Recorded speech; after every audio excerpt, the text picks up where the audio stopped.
All right, YouTube, been a little while since we did a trailer video. It's because I don't know what's going on with the economy. It's been really slow here recently, but somehow we had two matching customers. Well, not quite matching. They're very similar, but they are not twins, but I'll go over that here in the walk around. But we do have two new trailers that came in. They are AM Machinery Log Loader trailers. These are a non-dumping trailer, but let me flip the camera around and we'll do a quick walk. I don't know if you can hear it, but the thunder is booming in the background. So, of the log loader trailers that we sell, there is this RFR series, which is normally a bunk trailer with like an open skeleton kind of frame to it. Both of these have the upgraded diamond plate floor on them.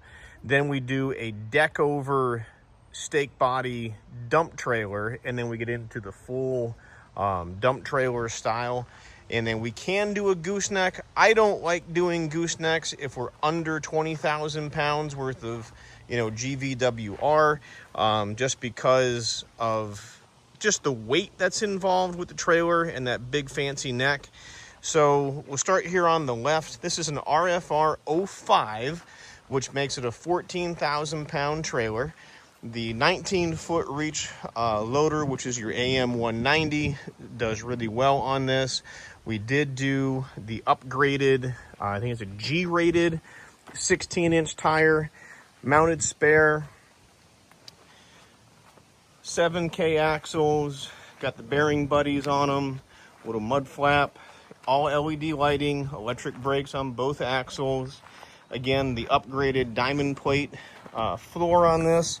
This is just like my trailer with the below deck grapple storage here, which is really nice for going down the road because you can anchor the grapple in there and it keeps everything nice and low so you're not tickling the traffic lights going through town. For trucker style sliding straps, they can go the whole distance down the trailer. Got the trucker bar here for tightening everything down. Electric start, it's a Honda GX390. You get your oil tank reservoir. The wider stance outriggers, the cylinders on the outside of the outriggers just for more serviceability than in previous models. The hand crank jack, just in case you need it. I've never used mine because I use the outriggers.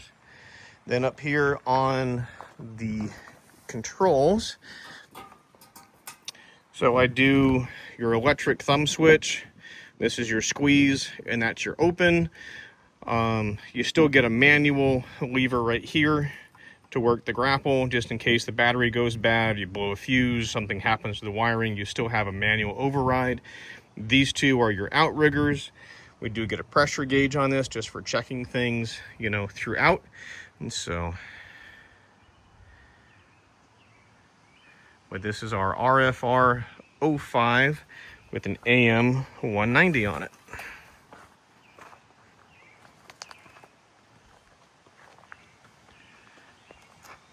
All right, so this next trailer is an RFR 07. So once you go to the 07 category, you go from a 16-foot long deck on the 05 to a 19.5-foot deck here on the 07. This one does carry a 16,000 pound GVWR. We upgrade it to a 17.5 load range J tire on these. It's like an 18-ply tire. It's the same trucker straps here, the same slide, on it, just a little bit longer. Because the cargo area, the loading deck is a little bit longer, we can do the 210 on this. The same trap door, same LED lights, same everything, just in a bigger, heavier duty package, going from 7K axles to an 8K axle, 16-foot long to a 19.5-foot long deck. And just for the critics, I did park these pretty much spot on parallel. Maybe the 07 sits back just a skosh more, but for the most part, we are sitting as close as I can get it here. Again, I'm just trying to rush around because trying to beat the rain before we get just deluged on. So I normally do a pintle ring on these. I don't know, for me, when I stand on the platform, I like to look down and watch the trailer weight come off of the truck. I mean, these are basically, it's a crane without a counterweight. So oftentimes I'll use the outriggers and actually pick up the back of the truck and make that my counterweight. So again, same control package on these. We did the upgraded electric thumb switch on it. You can see the diagram here for the controls. Same pressure gauge. Same cylinders outside the outriggers, the same GX390, the electric start, sight glass. We do 2 different batteries on these. I didn't say that in the first one. So this is our electric start battery here, and then the trailer battery is underneath the deck. So that way it stays safe. If you kill the battery on the electric start, you still keep the trailer brakes on both axles from your, severe duty breakaway. But yeah, those are our 2 new trailers. I'll pull the straps and get everything folded out, but just wanted to do a quick walk around here before the rain hit. One thing I forgot to mention with these AM machinery trailers, the grapple does go 360.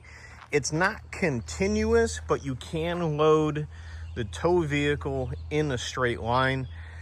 Some of the other ones out there, they only go like 270, so you can't get the grapple directly over top of, the stake body, the pickup truck, whatever's pulling these trailers. But with the AM machinery ones, you can go the full 360. Not like an excavator, so if you come over, from the right, you have to return from the right. If you come over from the left, you have to return from the left. But you can go and load everything here in a straight line. And it's one of those versatility things. The trailer is looking a little full, got a couple small chunks you want to pick up and throw in the back of the pickup truck or the mason dump or something. It does give you that as an option.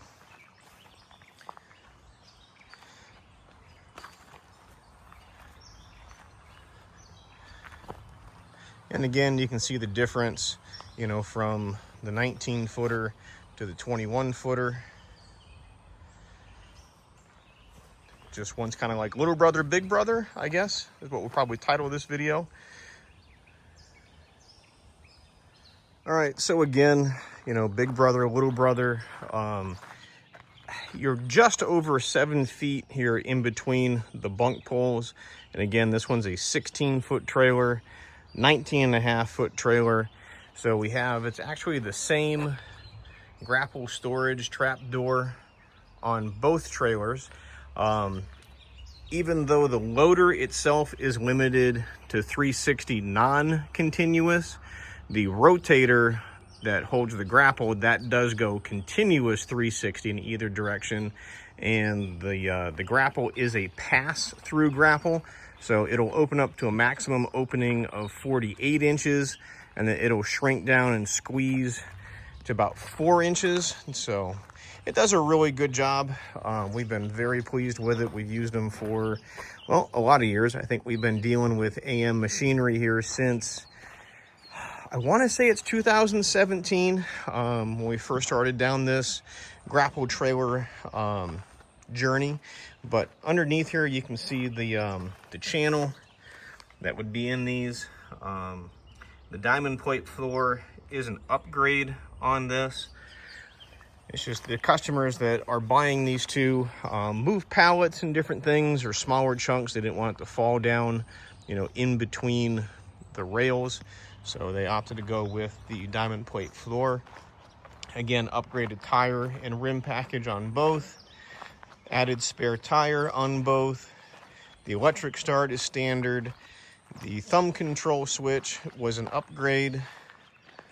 I think that was about it on these two. So let me spin these around and show you what it looks like with the grapple stored in the back.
So you think I've practiced that before or something.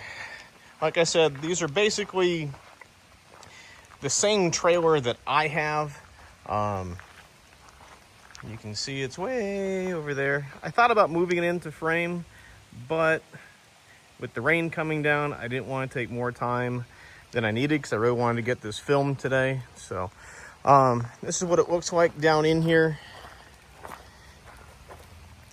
This gets a nice good squeeze.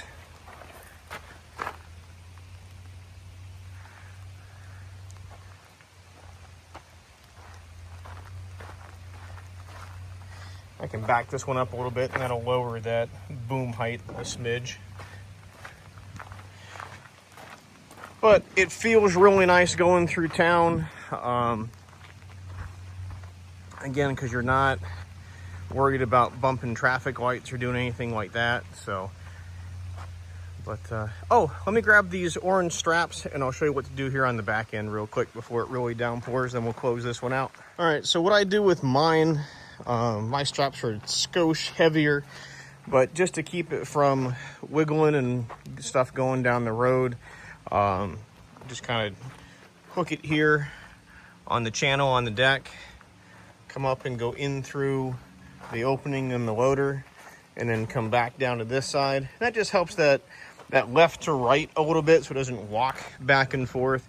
Now I park mine where the trailer's a little bit more on the hill, so what I found is it'll roll in there, and I was rubbing these hoses on that opening. So by putting the straps on it, it eliminates that piece of it. And again, on this one, I could slide this back a little bit more just to get that elbow up here just a little bit lower. But for now, as you can see, the rain's really moving in because the mountain over here disappeared. So we'll close this one out and save some video for another day. Well, I found a trusty tape measure because I know inquiring minds are going to want to know. So I slid the grapple on both trailers all the way back to give the maximum low height for travel going down the road. So this one from the deck to the top of the pin or top of the elbow up here is 7 feet with a 3-foot deck height. So this one is actually 10 feet high with it stored all the way back. And then the 19 footer that we have here, it's actually 8 feet from the deck to the very tippy top here. And again, with the 3-foot deck height. So that one's 11 feet. And while I had the tape measure out, I have a correction to make. You're actually 7 foot 3 inches in between the poles here. And they did change a couple things on the deck length from all the way up here at the back of the engine guard to this far lip that hangs over the LED lights is actually 19 feet. So it used to be 19.6, so I stand corrected there. So with tape measure coming all the way up to this plate to kind of cover that opening, all the way to the back is 19 feet. And same thing to go from the engine plate there all the way back across the diamond plate to that back end is 15 feet. So just want to throw that correction out there, which means I probably should go over and measure my trailer because just inquiring minds are going to want to know. Let's go see. Okay, so I'm going to have to eat some humble pie because this one's also 19 feet. I know somewhere, once upon a time, it was 19.6, but anyway, so there's 18. See if I can do this and still keep the tape measure where I want it to be. Hang on, 2 hands. Sorry, 19 feet right there. So there you have it. Oh yeah, and while I'm back here, yeah, there's my straps. And then we took some old conveyor belt and threw around that grapple opening, or the cross member, just that way it's not metal on metal or paint on paint. Just gives it a better squeeze. And then, like I said, this did kind of roll over into here, and I scuffed up the hose, but it's short enough to go from here to there. And then all of the grapple hoses go from these swivel 90s into here. And then if you take off the yellow hose wrapping, yes, I have a bird's nest inside the loader. So if you damage anything here, it only goes from inside the yellow hose wrapping to the 90. You don't have to worry about pulling hose for 19 feet or 21 feet or however long your grapple is to here. So, fun fact. So there you go. I was wrong. 19 feet in length and 15 feet in length. I'll have to update the specs in my brain, but now let's wrap this one up. Whew, it is muggy. Hopefully this rain brings the humidity down because it is nasty out here. I know it's July in Northeast PA, but it is really warm. So it's kind of that air you can wear. So, well, we went from bringing them straight off the trailer to the delivery trailer to bringing the trailers home here to the wood yard. Gave the customers a heads up that things are here. I'll grab probably, got some big logs over here by the split force. So we'll grab those and probably throw them on the trailer here, just do some demo stuff with the customers when they show up, and let them test and prove their new trailers. So if we can earn your business with the sales quote, please give me a phone call. It's 833-SPLITTER. It's 833-775-4887, or you can email me at sales@shaverequipment.com. And would love to hear from you. I know I don't have these on the website quite yet, but it's just they're so customizable. I don't want to throw a number out there for you because basically everything depends on the specs and the options and the loader and the tires and just so many different variables than where it has to get shipped off to. And I want the one-on-one conversation because these are such a niche piece of equipment that I want the trailer to meet your individual needs on what it is. So we have everything from, there's county municipalities that use these for going around and picking up dead animals. We have HOAs that go around, not HOAs, struggling for the word, but like they go around and pick up like couches and mattresses that are infested with bed bugs so their guys don't have to do it. Like your low income housing HUD has them. Tree guys have them, firewood guys have them, storm chaser guys have them. I mean, basically the range is pretty much from like the upper 20s to like over 70 grand is like your window. It just depends on what you want in it. So yeah, lots of options. Call me, 833-SPLITTER, 833-775-4887. Again, would love to earn your business with the sales quote. You can email me at sales@shaverequipment.com. Thank you so much for watching. Promise we're going to get some more content out there. It's just been a busy season of life right now with the summer and kids and family and firewood and all that kind of good stuff. So thank you so much for watching. Do not forget to hit that like and subscribe button here on the channel so you can stay up to date on everything we have going on. And with awesome trailers like this, it makes my motto that much easier because I am working hard to be lazy. Thanks for watching, everybody. We'll see you next time.